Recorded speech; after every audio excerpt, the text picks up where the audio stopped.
Good morning. Good morning sir.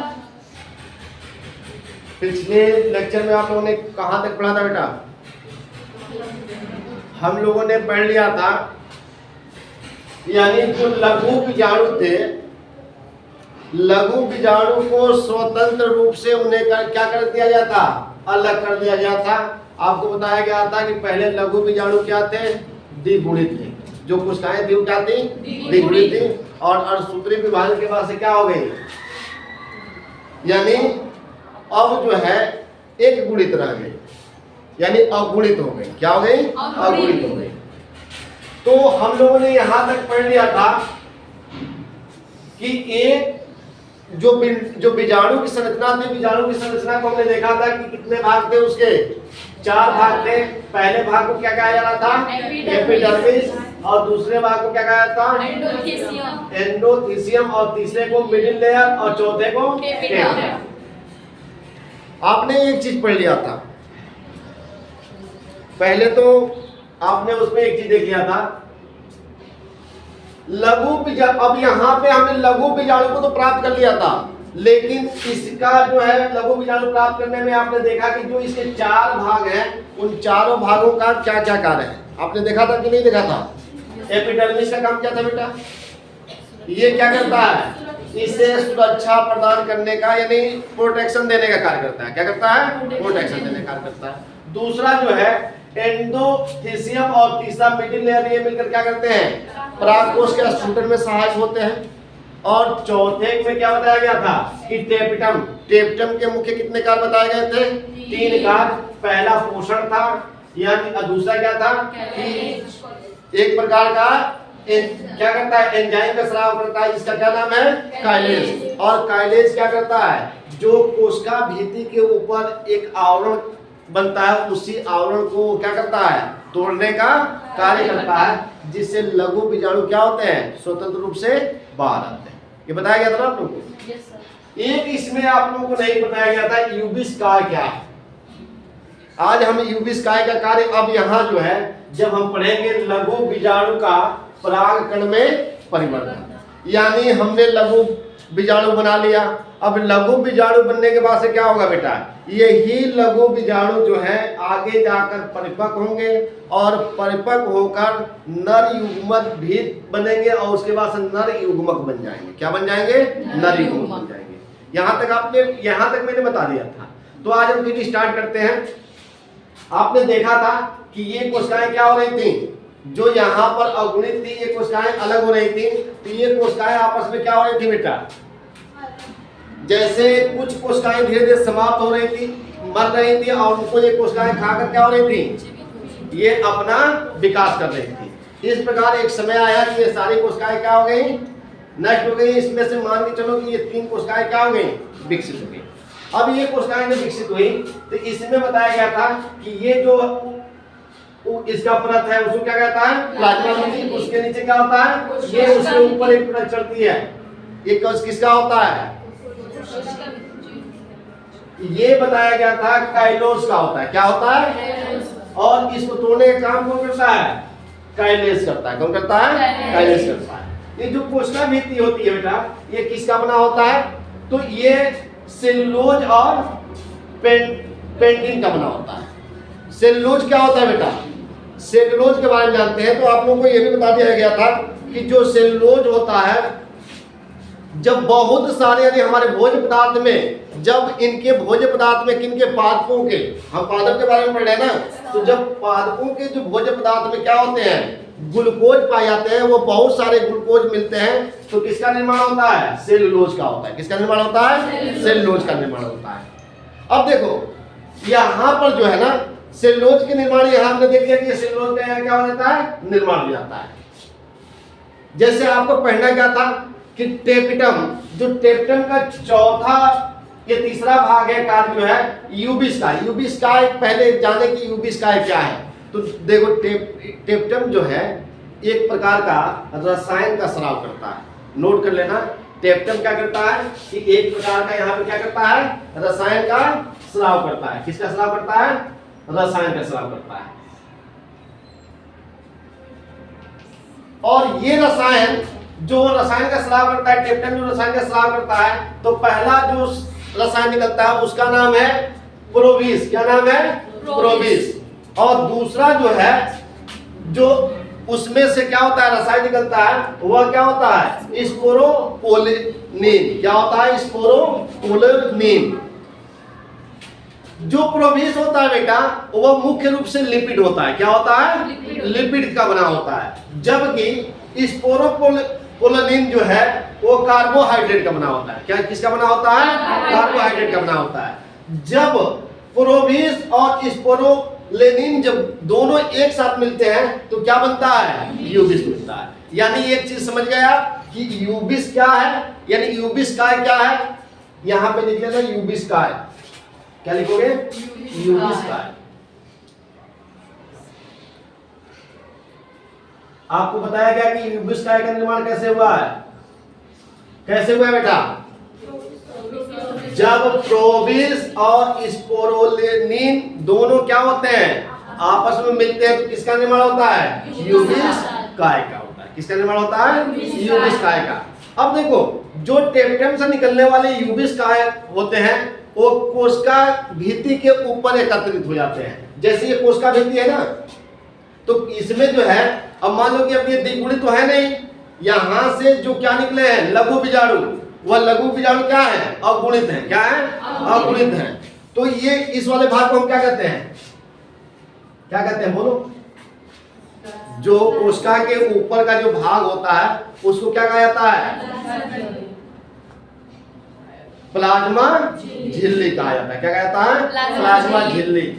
तो आपको बताया गया बेटा, आपने अभी देखा कि जब लघु बीजाणु जब क्या हो गए, जब स्वतंत्र रूप से अलग हो गए, तो यहां से बताया गया, मैंने अभी क्या बताया आपको, जैसे मैं हर व्यक्ति में लघु बीजाणु, लघु बीजाणु का मतलब क्या है?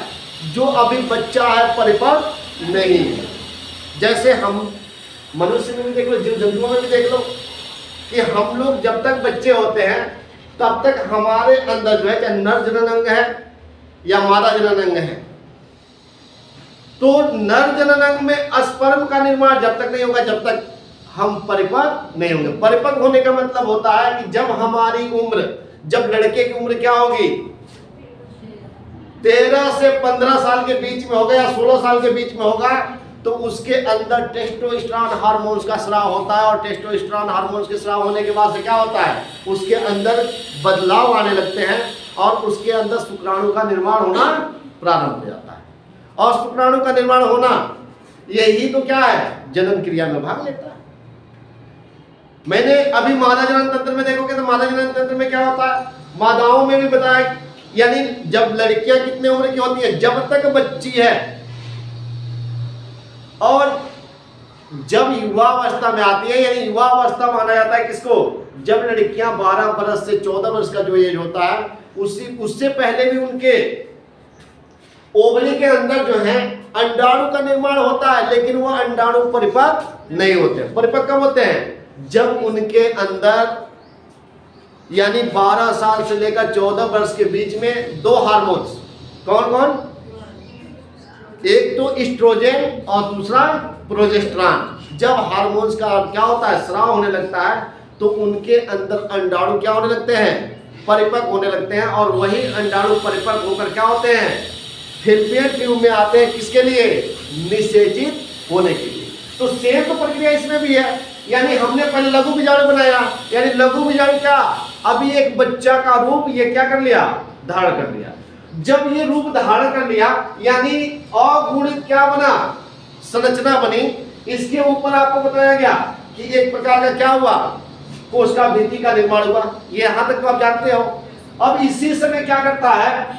जो टेप्टम है, जैसे जीव जंतुओं में हार्मोन्स का स्राव होता है, उसी प्रकार का ये भी एक रसायन का क्या करता है? स्राव करता है, यानी हार्मोन्स का स्राव करता है। ये दो होते हैं, दो प्रकार के हार्मोन्स का स्राव करता है। एक को क्या कहता है?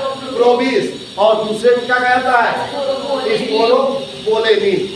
अब ये दोनों क्या करते हैं कि जो ये कोशिका भित्ति है, इस कोशिका भित्ति के ऊपर आकर एकत्रित हो जाते हैं। क्या हो जाते हैं?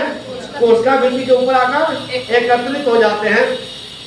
जैसे मान लो कौन कौन सा हार्मोन बताएगा, प्रोबिस और स्प्रोलेनिन। और ये बताओ आपने यहाँ देखा है ये दोनों मिलते हैं क्या बनता है, यूबिस्टाइन बनता है, ठीक है ना। तो ये पहला परत जो है मान लो प्रोबिस है यानी लिपिड का होता है, वो क्या होता है, लिपिड होता है। और ये क्या हुआ, ये आया और इसके ऊपर आकर क्या हो गया, ये इसके ऊपर आकर क्या करेगा, ऐसे ही इकट्ठा हो जाएगा। देखो बेटा यहाँ ध्यान से देखो क्या करेगा, इसके ऊपर आकर एकत्रित हो जाता है। ये कौन है, देखो आपको यही बताया जा रहा था ना कि जब ये क्या होता है कि जो कोशिका भित्ति होती है उसके ऊपर कौन आके पहले, यानी दोनों जो ये क्या है, जो रासायनिक पदार्थ है, ये रासायनिक पदार्थ कहाँ, इस कोशिका भित्ति के ऊपर आकर क्या हो जाते हैं, एकत्रित हो जाते हैं। पहला क्या है, प्रोबिस, और किसका बना होता है, लिपिड का। तो ये लिपिड का पहला परत कहाँ बन जाता है, ये देख रहे हो ना, ये लिपिड एक परत आकर क्या हो जाता है, ऊपर से बन जाता है। दूसरा क्या है बेटा, यहाँ बीच में थोड़ा सा खाली जगह होता है, यहाँ पे आकर क्या हो जाता है, थोड़ा सा खाली भाग मिल जाता है। यानी देख रहे हैं कि ध्यान रखना, ये पूरा नहीं होता है, बीच में एक छोटा सा कटा हुआ भाग होता है। कटा हुआ भाग जो होता है इसको मैं बताऊंगा कटे हुए भाग का कार्य क्या है। यानी इस कटे हुए भाग को जनन छिद्र कहा जाता है। क्या कहा जाता है, और इसी के माध्यम से क्या होते हैं, परागकोश बाहर निकलते हैं। पहले परागकोश बना लें, उसके बाद से परागकोश को बाहर निकालते हैं, ठीक है ना। तो यहाँ देखो ये हो गया। अब दूसरा, यानी हमने देखा कि एक लेयर कहाँ आ गया, ये लिपिड का लेयर है ना, ये लेयर कौन सा है, लिपिड का। किसका है, लिपिड का। तो यहाँ क्या बना लेते हैं, लिपिड। क्या बना लेते हैं, लिपिड। और लिपिड को दूसरा नाम क्या कहता है, इसको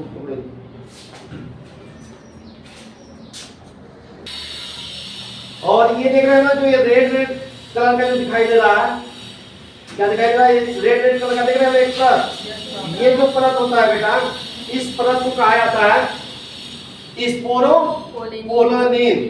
ये स्पोरोपोलेनिन जो होता है ये एक कठोर परत होता है। यानी पादप जगत का सबसे कठोर परत कौन सा होता है, स्पोरोपोलेनिन। ये कहीं नोट कर लेना, अगर कहीं क्वेश्चन आपसे पूछ दिया जाए कि आप ये बताओ कि पादप जगत का सबसे कठोर पदार्थ क्या है, तो क्या बताओगे, स्पोरोपोलेनिन। क्या है, स्पोरोपोलेनिन।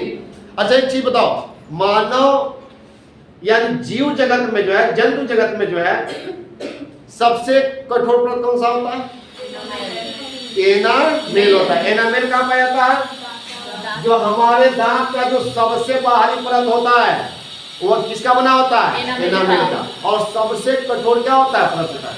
तो ये निश्चित रूप से इसमें जो है आपने देखा कि स्पोरोपोलेनिन जो है ये कठोर है, और ये क्या होता है, जो प्रोबिस होता है ये मुलायम होता है। तो ये जो ऊपर से रेड रंग की जो परत दिखाई दे रही है, यह परत जो है इसको क्या करती है, इसको ढकी रहती है। क्या करती है, ढकी रहती है। और ये मैंने अभी बताया कि जीव जगत में अगर कहीं अवशेष बाद में प्राप्त होते हैं तो किसका प्राप्त होते हैं, स्पोरोपोलेनिन का, क्योंकि ये जल्दी समाप्त नहीं होता है। और जो मुलायम वाला होता है वो क्या होता है, जल्दी से समाप्त हो जाता है। और यहाँ पे आप देख रहे हो कि यहाँ पर एक भाग खाली है, इसको क्या कहता है, ये खाली भाग को क्या कहता है, इसको क्या कहता है बेटा, इसको कहा जाता है जनन छिद्र। क्या कहता है, नोट कर लेना, जनन छिद्र।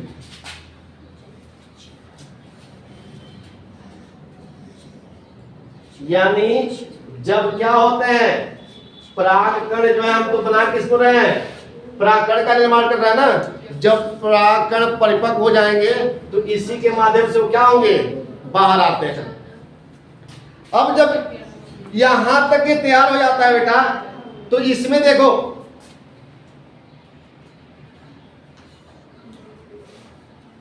अब यहां पर जब इतना चीज तैयार हो गया तो अब हमको क्या करना है, इसमें परागकण का निर्माण करना है। यानी अब यहां पे क्या बनने वाला है, परागकण बनने वाला है। इसमें एक चीज ध्यान रखना, एक मिनट देखो आपको बताया गया कि ये वाला जो परत है, जो ये परत है जो नीले रंग से दिखाया गया है, इस परत को हमने क्या बताया, ये प्रोविस है। और ये जो रेड रंग से दिखाया गया है, इसको हमने क्या बताया था आपको, और ये कठोर होता है और ये क्या होता है, यानी इसको जो होता है ना, जो स्पोरोपोलिन होता है, ये बाह्य त्वचा होता है, या एक तरह से कहा जाए कि इसको बाह्य चोल कहा जाता है। क्या कहा जाता है, बाह्य चोल कहा जाता है। यानी इस भाग को हम क्या करते हैं, बाह्य चोल। इसको हम यहाँ पे लिख सकते हैं क्या, बाह्य चोल पे लिख सकते हैं, या यहाँ से एक कॉलम आप बढ़ा दो, इसको क्या कहोगे, इसको आप कहोगे बाह्य। देखो यहाँ पे बाह्य चोल। बाह्य चोल को इंग्लिश में क्या कहते हैं, बाह्य चोल को देखोगे तो इंग्लिश में कहा जाता है एक्जिन। क्या कहता है, एक्जिन। लिख लो इसको, एक्जिन। और इसको कहा जाता है अंतःचोल। क्या कहता है, अंतःचोल। क्या कहता है, अंतःचोल। अंतःचोल को इंग्लिश में कहा जाता है इंटाइन। क्या कहता है, इंटाइन। ठीक है। अब हमारा जो है ये एकदम बनकर तैयार है, क्या होने के लिए, परागकण का निर्माण होने के लिए। यानी हमने ये जब तक क्या था, बच्चा था, अब हम बच्चे से इसको क्या कर रहे हैं, परिपक्व कर रहे हैं। अब यहीं से क्या होगा, परागकण का निर्माण होगा। तो सबसे पहले इसमें जब होगा तो इसमें कोशिका विभाजन होगा। क्या होगा, कोशिका विभाजन होगा। यानी सर्वप्रथम इसमें पहले का कौन सी प्रक्रिया स्टार्ट होगी, कोशिका का विभाजन होगा। तो कोशिका विभाजन में आपने सुना होगा कि कोशिका विभाजन में पहला कार्य क्या होता है, पहले केंद्रक बढ़ता है। क्या बढ़ता है, केंद्रक। और उसके बाद से क्या बढ़ता है, जो जीव द्रव्य उसमें पाया जाता है, वो जीव द्रव्य क्या होता है, तब क्या होता है, बढ़ता है। तो मान लो, यानी यहां पर अगर,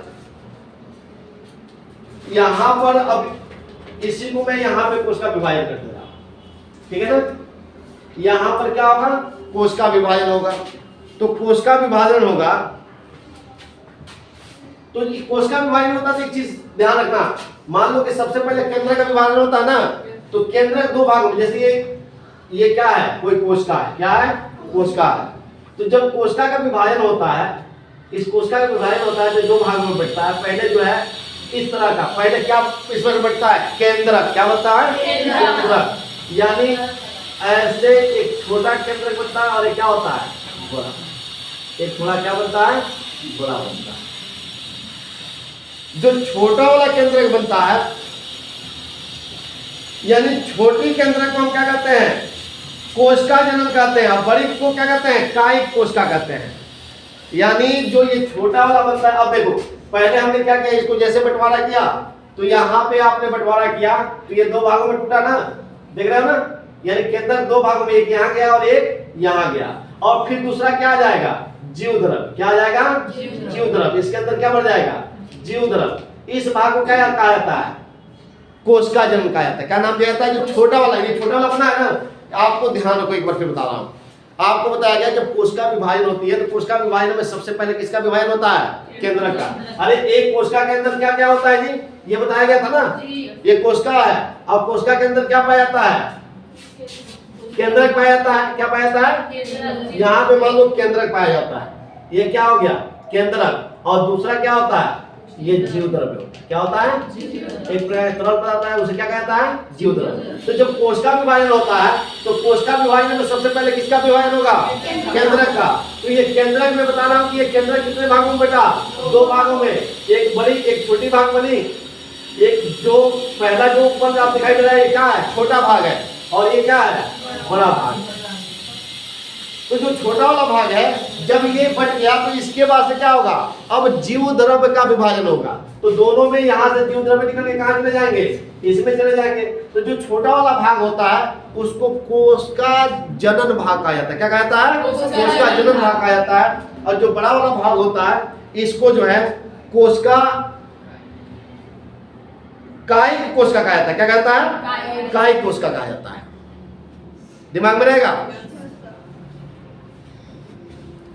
कहा था कि जब क्या होते हैं, यहाँ तक जो है लघु बीजाणु जो है इनके ऊपर जब आवरण हो ये पूरा बन के तैयार हो जाता है, तो यानी ये अब जो है किसके लिए, परागकण के निर्माण के लिए क्या हो जाते हैं, तैयार हो जाते हैं।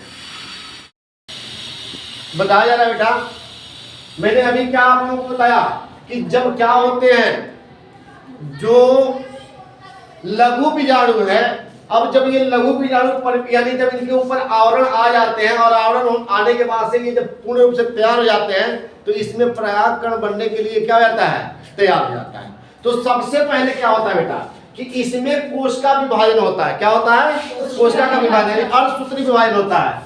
तो कोशिका विभाजन में आप लोगों को बताया गया कि एक कोशिकाएं जब क्या होती है, जब कोशिका विभाजन होती है तो सबसे पहले केंद्रक का बंटवारा होता है, यानी एक केंद्रक कितने भागों में टूट जाता है, 2, जिससे एक बड़ा केंद्रक यानी एक बड़ा भाग बनता है, ये एक छोटा भाग बनता है, और एक क्या होता है, बड़ा भाग बनता है। जो छोटा केंद्रक का भाग बनता है उसकी आकृति जो है ना, ये देख रहे हैं ना, कुछ तस्तरी नुमा होता है। कैसा होता है, तस्तरी नुमा होता है। और जो बड़ी होता है इसका आकृति कुछ अलग होता है, ठीक है ना। इस छोटे यानी और उसके बाद से क्या हो जाता है, जो जीव द्रव्य आते हैं वह आकर इसमें क्या हो जाते हैं, मिल जाते हैं। जब ये मिल जाते हैं तो इससे क्या हो जाता है, कोशिका का निर्माण हो जाता है, यानी 2 कोशिकाएं बन जाती हैं। जो पहले वाली छोटी कोशिका को क्या कहता है, जनक कोशिका के नाम से जाना जाता है, यानी जेनेटिक सेल के नाम से जाना जाता है। किस नाम से जाना जाता है, जेनेटिक सेल के नाम से जाना जाता है। और जो बड़ी वाली कोशिका होती है, उस बड़ी वाली कोशिका को जो है आप देखोगे, बड़ी वाली कोशिका को जो है काय कोशिका या नलिका कोशिका के नाम से जाना जाता है। किस नाम से जाना जाता है, काय कोशिका या नलिका कोशिका के नाम से जाना जाता है। जब ये दोनों कोशिकाएं यानी ये बड़ी और छोटी कोशिकाएं, या आप जनक कोशिका कह लो या काय कोशिका कह लो, जब ये दोनों एक साथ मिलती हैं तो दोनों की जो संरचना होती है, मिलने से जो संरचना बनती है, उसी से क्या होता है, उसी को क्या कहते हैं, परागकण कहते हैं। क्या कहते हैं, परागकण कहते हैं। और ये जो परागकण बनते हैं, इन परागकण को जो होता है वह जो यानी नर युग्मोत्पत्ति होता है, यानी मेल जेंट्रोफाइट होता है। क्या होता है, अब जैसे नर युग्मकोत्भेद का मतलब क्या होता है, यानी यह पूर्ण रूप से परिपक्व नहीं होते हैं, ये परिपक्व नहीं होते हैं इससे। और ये जो आवरण होता है ना, ये जो कोशिका होता है, ये इनको अपने अंदर तब तक रखता है जब तक ये पूर्ण रूप से क्या ना हो जाए, परिपक्व न हो जाए। जब परिपक्व हो जाते हैं तब इनको ये क्या करता है, बाहर निकालने का कार्य करता है। बात समझ में आई। फिर एक बात समझ, जो कोशिका विभाजन हुआ तो कोशिका विभाजन से क्या हुआ, 2 केंद्रक बटे, एक छोटा केंद्रक एक बड़ा केंद्रक, उसमें कौन गया, जीव द्रव्य, और जीव द्रव्य जाने के बाद से क्या बना, कोशिका का निर्माण हुआ। तो छोटी वाली कोशिका को क्या कहा गया, जनन कोशिका। क्या कहा गया, और बड़ी वाली कोशिका क्या कहा गया, काय कोशिका। जब ये जनन कोशिका और क्या काय कोशिका आपस में मिले तो इससे किसका निर्माण हो गया, परागकण बने। इससे बने, इन दोनों को मिलकर क्या बना, परागकण बने। अब ये जो परागकण बने, इसको मान लिया पहला नंबर, इसको क्या मान लिया, जो परागकण बने बेटा वह परिपक्व नहीं थे, यानी नर युग्मक कोशिका थे, यानी मेल जाइट्रोफाइट थे।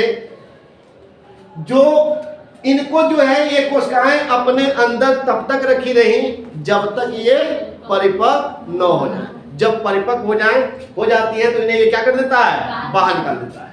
तीसरा देखो, जगह यहाँ का पढ़ा था मैंने यहाँ लिख दिया। जब इसमें जो है ना, जो कुल एंजियोस्पर्म में, एंजियोस्पर्म समझ रहे हो, मैं शुरू में ही जब पढ़ाया था कि हम कौन सा चैप्टर पढ़ रहे हैं, यानी पुष्पी पादप में क्या, लैंगिक जनन क्रिया। तो उसमें आप लोगों को याद होगा, अगर फर्स्ट लेक्चर आपने देखा होगा तो उसमें क्या बताया गया था कि पादपों को वर्ग में बांटा गया था। कितने वर्ग में बांटा गया था, कितने वर्ग में बांटा गया था, 4, जिसमें एंजियोस्पर्म बताया गया था कि एंजियोस्पर्म होता है यानी आवृत बीजी पौधे होते हैं। इसी आवृत बीजी पौधे को हम क्या कहते हैं, पुष्प युक्त पादप कहते हैं। क्या कहते हैं, तो जितने भी पुष्प युक्त पादप हैं यानी एंजियोस्पर्म है, उनमें 60% जो परागकण है, ये जब क्या होते हैं, 60% जो उसमें परागकण है, परागकण का जब स्फुटन होता है, क्या होता है, यानी जब वो फूटता है तो इसमें से जब वो फूटता है तो जानते हो क्या होता है, ये इससे दो यानी कोशिकाएं दो अवस्था में निकलती हैं। कितने अवस्था में निकलती हैं? दो अवस्था में। एक जो है पहला जो निकलता है उसको एक जनन कोशिका कहा जाता है, यानी एक उसमें से एक जनन कोशिका निकलती है और एक जो है कायिक कोशिका निकलती है। बताया गया जब जो है यानी जितने भी एंजियोस्पर्म वाले पौधे हैं, जब उसमें पराग कणों का क्या होता है, यानी परागकोश का क्या होता है, स्फुटन होता है, तो स्फुटन के समय जो है जो कोशिकाएं निकलती हैं वो दो अवस्था में निकलती हैं। एक अवस्था क्या होता है, एक जनन कोशिका निकलता है और दूसरा क्या निकलता है, वह भी एक कायिक कोशिका, यानी एक कायिक कोशिका निकलता है और एक जनन कोशिका निकलता है। समझ में? और अब यहाँ तो 60% निकल गया, और जो 30% होते हैं उनका क्या होता है बेटा, 40%, यानी 60 निकले तो 40% बचा है ना, तो 40%। और ये क्या होते हैं, ये जो होते हैं ये परिपक्व नहीं होते हैं, ये अपरिपक्व जो है नर युग्मविद होते हैं, यानी ये परिपक्व नहीं होते हैं। दूसरा जो 60% 40% निकलता है, इसमें जो शेष 40% निकलते हैं, ये कह रहा है कि जो 40% होते हैं जब ये क्या करता है, टूटता है, तो इसमें से तीन यानी इसमें कोशिकाएं तीन अवस्था में निकलती हैं। कितनी अवस्था में निकलती हैं? तीन अवस्था, यानी दो जनन कोशिका निकलता है, एक साथ दो जनन कोशिका निकलता है और एक कायिक कोशिका निकलता है।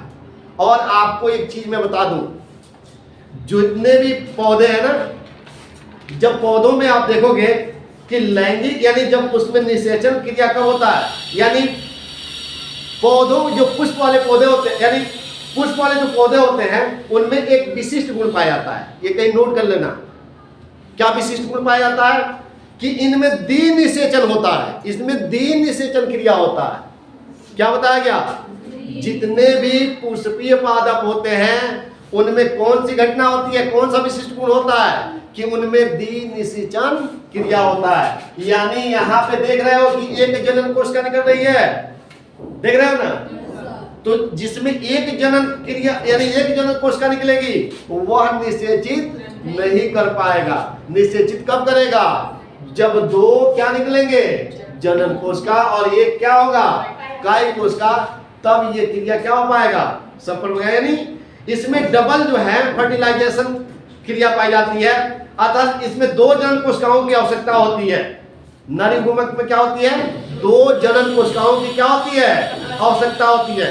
तो ये तो पूर्ण रूप से परिपक्व होते हैं बेटा, यानी ये स्पर्म के लिए यानी एकदम यहाँ पर जो ये एक 40% में टूटता है, जो 40% वाला है, ये पूर्ण रूप से परागकोश कैसे निकलते हैं, एकदम जवान होकर निकलते हैं, इनको तैयार करने की जरूरत नहीं है।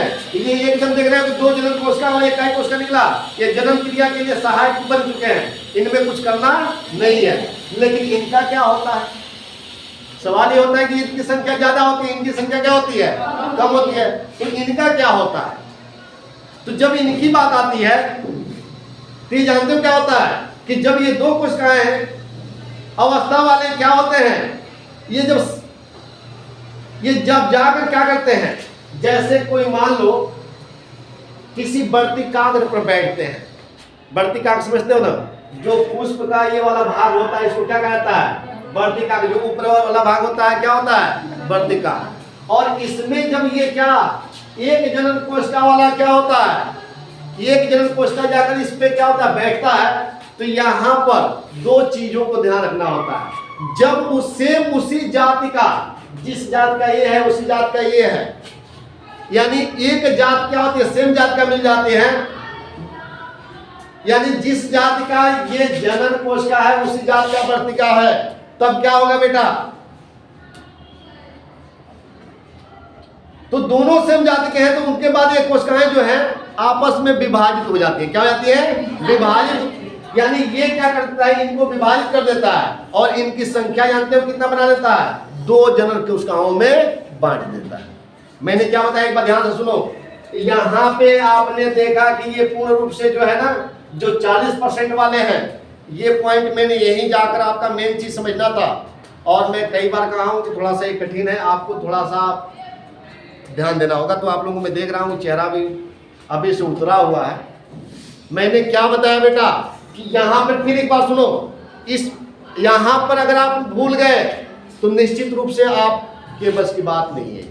ये समझ पाना कि जो है पार्थिव पुष्पों में जो नर जनन अंग है, ये कैसे नर जनन अंग जो है परिपक्व होते हैं, इसको समझना बहुत जरूरी है। हमने देखा शुरू से, मैंने आपको पढ़ाया और शुरू में बताया कि सबसे पहले क्या बने बेटा, क्या लघु बीजाणु परिपक्व, लघु बीजाणु को परिपक्व करने के लिए यानी परागकोश में बदलने के लिए इस पे एक आवरण आया। ये आवरण जो है क्या किया, परागकोश का निर्माण किया। क्या किया, परागकोश का निर्माण। परागकोश निर्माण तब हुआ, पहले तो आवरण बना, इसके बाद से आवरण के बाद से इसके अंदर क्या हुआ जी, और यानी केंद्र का यानी जो कोशिका है इसमें अर्धसूत्री विभाजन हुआ। तो अर्धसूत्री विभाजन हुआ तो जो ऊपर वाला भाग है यहाँ पर जो है एक तस्तरी नुमा क्या बना, केंद्रक बना, और यहाँ पर एक जिसकी कोई माप ही नहीं है, ये समझना पड़ेगी। अब ये दोनों ने क्या किया, जब अर्धसूत्री विभाजन किया तो एक इससे जो है एक छोटी कोशिका यानी फिर यहाँ से क्या हुआ, पहले केंद्र का विभाजन हुआ, ये केंद्र दो भागों में बटा और केंद्र के बाद से कौन बटा, जीव द्रव, कौन बटा, तो एक नए कोशिका का निर्माण हुआ कि नहीं। एक कोशिका ने कितने कोशिकाओं को जन्म दे दिया, दो कोशिकाओं को। तो जो छोटी कोशिका बनी उस कोशिका का नाम क्या रखा गया, जनन कोशिका, और जो बड़ी कोशिका बनी उसका नाम क्या रखा गया, कायिक कोशिका या नलिका कोशिका। अब देखो जब ये जनन कोशिका और नलिका कोशिका मिले तो इससे क्या बना, परागकण का निर्माण। क्या निर्माण हुआ, परागकण। अब ये जो परागकण थे ये नर युग्मविद थे जो क्या थे, अपरिपक्व थे। क्या थे, अपरिपक्व थे, और इनको परिपक्व करने के लिए इसने क्या किया, अपने अंदर जब तक रखा जब तक ये परिपक्व न हो। समझ में आ रही। जब ये परिपक्व हो जाते हैं तो इनको ये क्या करता है, बाहर निकालता है। क्या करता है, बाहर निकालता है।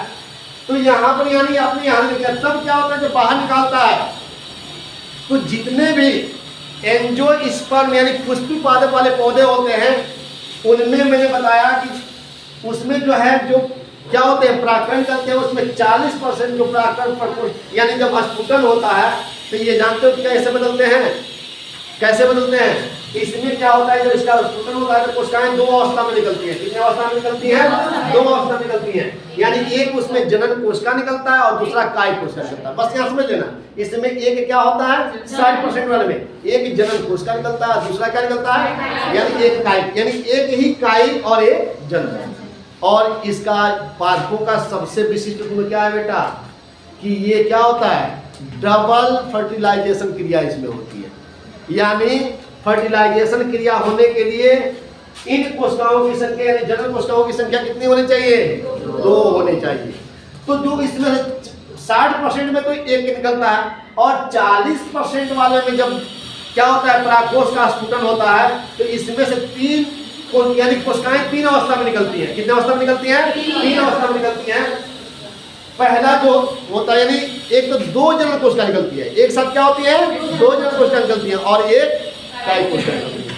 और पादप के जनन क्रिया के लिए यही चाहिए ना, यानी ये पूर्ण रूप से क्या होकर निकलते हैं, परिपक्व होकर निकलते हैं। ये निषेचन क्रिया के लिए एकदम कंप्लीट होते हैं।